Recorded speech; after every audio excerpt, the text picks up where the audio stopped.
street. Normally that's all grass. It's all underwater now. And about a quarter mile of Beach Road in Cicero is flooded, and it spans from the marina to Park Row. And this is probably the hardest area hit by all the floodwaters that we've been getting in the last couple of days.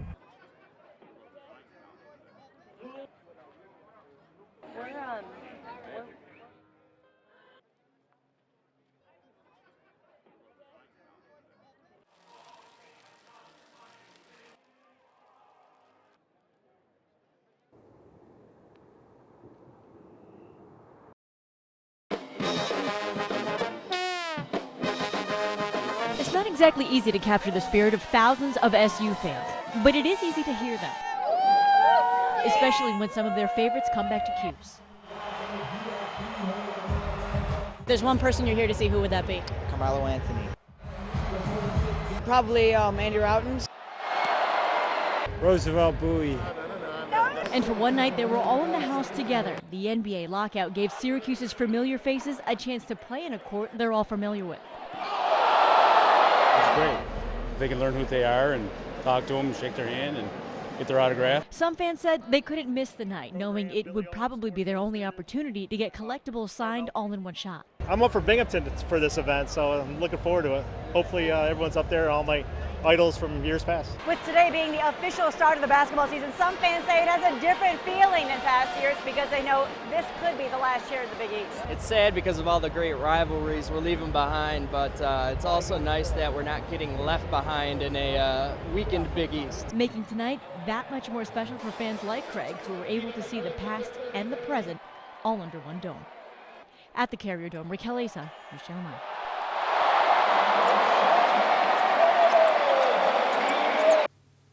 Something didn't seem right to Eileen Soika when there was a missed call from National Grid. I kind of dismissed it at first because there was no message, but the more I thought about it, I kept thinking to myself, why would National Grid call me and not leave a message? When Eileen called National Grid herself, they told her it wasn't them. Is this National Grid's representative?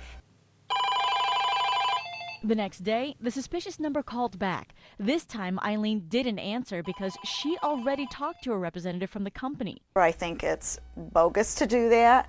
I think that there are people that are going to pick up the phone, see National Grid, and automatically assume that whoever they're talking to is a National Grid representative. We told National Grid about the number, and they said it's likely not one of theirs. And if they do call, they would always leave a message. Something this caller didn't do.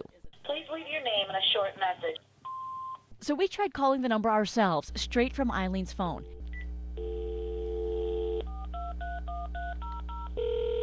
After a minute and a half of ringing, no one answered, not even a recording. It bothers me to think that they're expecting me to pick up, but they aren't picking up on the other end. What happened in Eileen's case is most likely something called spoofing, a technique where the caller tricks the person on the other end into thinking they're someone else. Are you surprised that no one answered? I'm not surprised at all. Not surprised at all. And I'm glad I didn't waste my time on it. But hopefully this will help somebody else, that if they see that, they'll be suspicious. Raquel Asa, News Channel 9. Nearly 2,000 flags are spread across the grass surrounding Auburn Junior High School. Many lessons have been taught to children on this field. Today, the focus for visitors young and old is American history. I hope we never forget. That's all. It's sort of like I'm at the age where I was like 4 or 5 at Pearl Harbor, but it's one of those dates that you'll never forget. It brings back a lot of bittersweet memories, the bitter being all the tragic loss of lives. The sweet memories are how our country pulled together. It was a good symbol of patriotism and love for your fellow man. Each small red, white, and blue cloth was bought as a tribute to someone lost. The goal is to offer those who are old enough to remember an opportunity to reflect and heal. It's very humbling, to tell you the truth. They walk through here and everyone wants to find the flag that they got, but several people walk through who don't have a flag but see names of people that they know that have passed. And for those too young, perhaps an opportunity to understand from those who do remember how one moment changed a nation. To say, my God, it's been 10 years already, it's incredible. And look how much the world has changed. We've gone from feeling secure no matter where you go to always being vigilant and wondering what it is, what's around the corner, what's going to happen next. 10 years later, the same questions are posed in this field. Forgetting that day is impossible.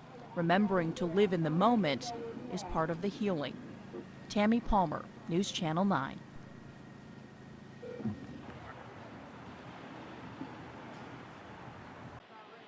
As two frayed beams of steel from the World Trade Center pulled onto the front lawn of their station, Baldwinsville firefighters spoke of brotherhood.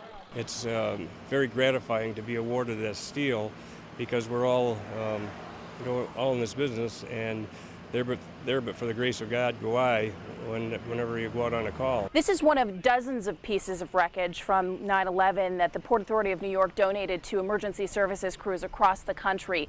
Nucor donated the labor to cut this piece of steel, sandblast it, and repaint it. This is actually almost a 20-foot piece of steel. It was the 139th piece of steel that was removed from the North Tower. It took 2 years for it to be released, because there was actually evidence in the investigation. The design includes one beam cut to 9 feet, the other 11. Bricks with names of emergency workers killed on 9/11 will provide a backdrop, with sales helping the department recover the $15,000 spent on this tribute. The hope is that future generations who were too young to understand what happened 10 years ago will be inspired to volunteer. My father explained to me what has happened, and I pulled the news up, and I didn't know what to think of it. I didn't seem real. Growing up, it had an impact on me wanting to be a fireman. The beams will be placed Monday with a dedication on September 11th. In Baldwinsville, Tammy Palmer, News Channel 9.